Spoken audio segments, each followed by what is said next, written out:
Hi friends, welcome to my channel.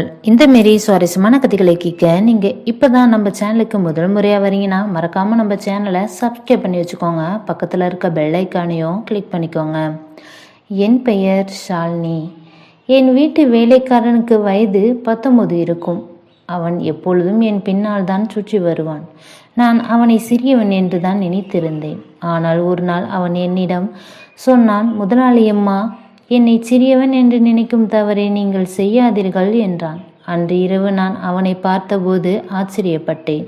ஏனென்றால் அன்று இரவு குமார் 19 வயது பையனைப் போல் இல்லாமல் 30 வயது மனிதனைப் போலே நடந்து கொண்டான். குமார் என் வீட்டில் தங்க ஆரம்பித்திலிருந்து என் உடலில் மாற்றங்கள் ஏற்படத் தொடங்கின. குமார் சிறியவன், அவனுக்கு இது எதுவும் தெரியாது என்று நினைத்தேன். ஆனால் மெதுவாக அவனுடைய உண்மையான நிறங்கள் எனக்கு தெரிய ஆரம்பித்தனர். ஒரு 19 வயது பையன் என் வயதான 30 வயது பெண்ணுக்கு எப்படி எவ்வளவு மகிழ்ச்சியை தர முடியும் என்று நான் நினைத்து கூட பார்த்ததில்லை. குமாருக்கு 19 வயது தான் இருந்தது. நான் அவனை என் வீட்டின் வேலைக்காக கிராமத்திலிருந்து அழைத்து வந்திருக்கிறேன். என் வீட்டில் நானும் என் 1 வயது மகன் மட்டுமே இருக்கிறோம். நான் வீட்டு வேலைக்கு சென்றால் குமார் என் குழந்தையை பார்த்து கொள்வான். ஏனென்றால் அவன் என் பிள்ளையை ரொம்ப கவனிப்பாய் பார்த்து அக்கறையோடு இருக்கிறான். அதனால் என் வீட்டிலேயே அவனை தங்க வைத்திருந்தேன். நான் திருமணம் செய்யாமலே தாயாகினேன். என் காதலன் திருமணம் செய்து கொள்வதாக ஆசை காட்டி என்னுடன் காதல் நாடகம் ஆடிவிட்டு என்னை கர்ப்பமாக இருந்தபோது நான் அவனது வீட்டிற்கு சென்றேன். அங்கே அவனுக்கு திருமணம் நடந்து கொண்டிருந்தது. அவன் என்னிடம் காதல் நாடகம் ஆடிவிட்டு வேறொரு பெண்ணை மணந்து கொண்டான். நான் கருக்கலைப்பு செய்ய நினைக்கும் போது நேரம் கடந்து விட்டது. 5 மாதங்கள் ஆகிவிட்டனர். என் பெற்றோர்கள் என்னையும் என் குழந்தையும் ஏற்றுக்கொள்ள மறுத்து விட்டார்கள். அப்போது நான் தனியாகத்தான் வாழ ஆரம்பித்தேன். சில மாதங்களுக்கு முன்பு தான் என் தாத்தாவின் 100வது பிறந்த நாளுக்கு என் கிராமத்திற்கு சென்றிருந்தோம். என் தாத்தா எனக்கு பிறந்தநாள் அழைப்பு அனுப்பியிருந்தார். அதனால் நான் கிராமத்திற்கு சென்றேன். என் தாத்தா மட்டுமே என் மகனை அன்புடன் மடியில் வைத்து கொண்டார். தருண் அவருடன் விளையாடி கொண்டிருந்தான். அப்போது அலுவலகத்திலிருந்து எனக்கு தொலைபேசி அழைப்பு வந்தது. நான் சிறிது நேரம் தொலைபேசியில் பேச வெளியே சென்றேன். நான் திரும்பி வந்தபோது என் தருண் தாத்தாவிடம் இல்லாமல் வீட்டு வேலைக்காரனிடம் இருந்தான். தருண் அந்த வேலைக்காரனிடம் நன்றாக விளையாடுவதை நான் பார்த்தேன். நான் என் குழந்தை அந்த வேலைக்காரனிடம் எடுத்துக்கொண்டு அங்கிருந்து புறப்பட ஆரம்பித்தேன். அப்போது அந்த வேலைக்காரன் என்னை நிறுத்தினான். அவன், முதலாளியம்மா, எனக்கு கொஞ்சம் உதவி தேவை. எனக்கு பணம் பெரிதாக தேவையில்லை, ஆனால் வேலை தேவை என்றான். அவன் தன்னை அறிமுகப்படுத்தி கொண்டான். நான் குமார். என் வீட்டில் மாடு மற்றும் எருமைகளின் கொட்டாய்களை சுத்தம் செய்த பிறகு நான் அந்த வேலைகள் அனைத்தையுமே செய்து வேலை பார்த்து கொண்டிருந்தேன். அதனால் இப்பொழுது பெரிய முதலாளி மாடு எருமைகளை விற்கப் போகிறார்கள் என்று சொன்னார்கள். ஆனால் அதனால்தான் உங்களிடம் ஏதாவது வேலை இருந்தால் கொடுங்கள். எனக்கு வேலை மிகவும் தேவை. என் பெற்றோர்கள் கூலி வேலை செய்கிறார்கள். எனக்கு வேலை மிகவும் தேவை என்பதால் அப்போது நான் என் குழந்தைகளை பராமரிக்கும் வேலை இருக்கிறது. ஆனால் இதற்காக நீ நகரத்திற்கு வர வேண்டும். இந்த வேலைக்கு நான் உனக்கு மாதம் 10,000 ரூபாய் தான் கொடுப்பேன் என்றான். அவனுக்கு பணம் அதிகம் தேவையில்லை. ஆனால் குமார் என்னுடன் நகரத்திற்கு வர தயாரானான்.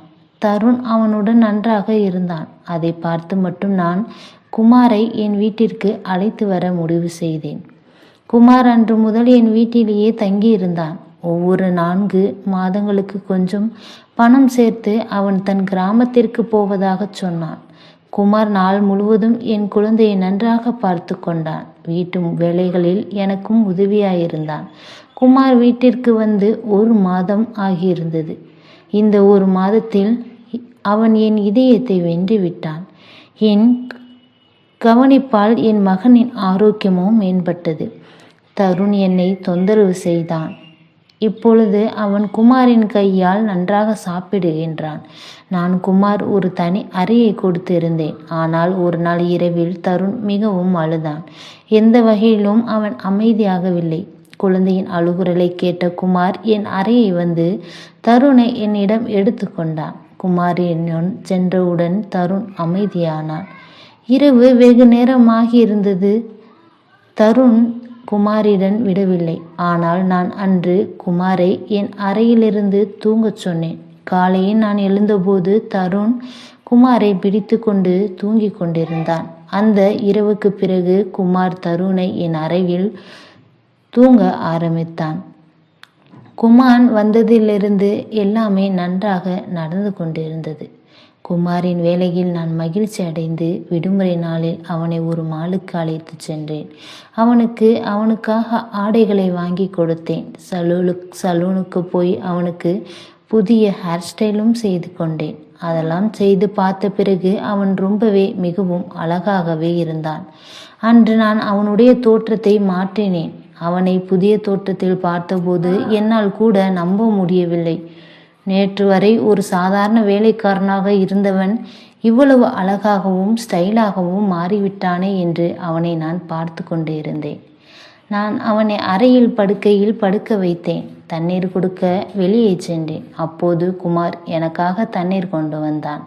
தண்ணீர் குடித்துவிட்டு நான் கிளாஸை வைத்தேன். குமார் அப்போது என்னை மறைமுகமாக பார்த்து கொண்டிருந்தான். நான் கிளாஸை வைத்தவுடன் அவன் என் கையை பிடித்தான். பல வருடங்களுக்கு பிறகு ஒரு ஆண் என் கையை பிடித்தான். நான் என் கையை விடுவித்து கொண்டு அவனிடம் இருந்து நான் விலகினேன். அப்போது குமார் சொன்னான், முதலாளி அம்மா, உங்களால் இன்றுதான் என்னை நேசிக்க கற்றுக்கொண்டேன்.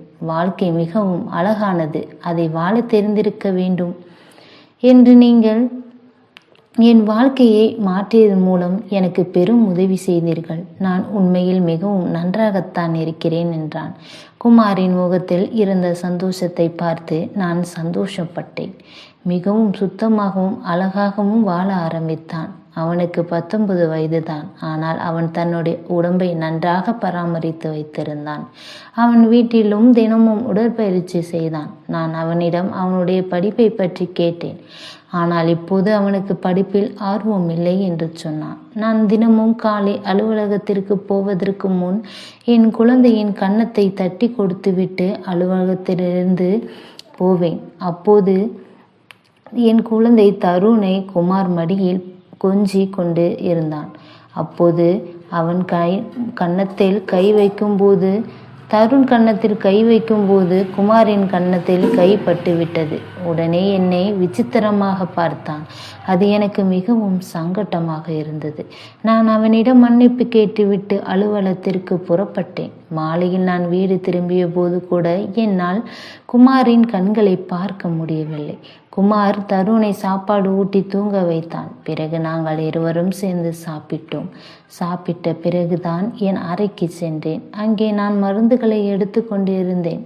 எனக்கு ஒற்றை தலைவலி பிரச்சனை இருக்கிறது.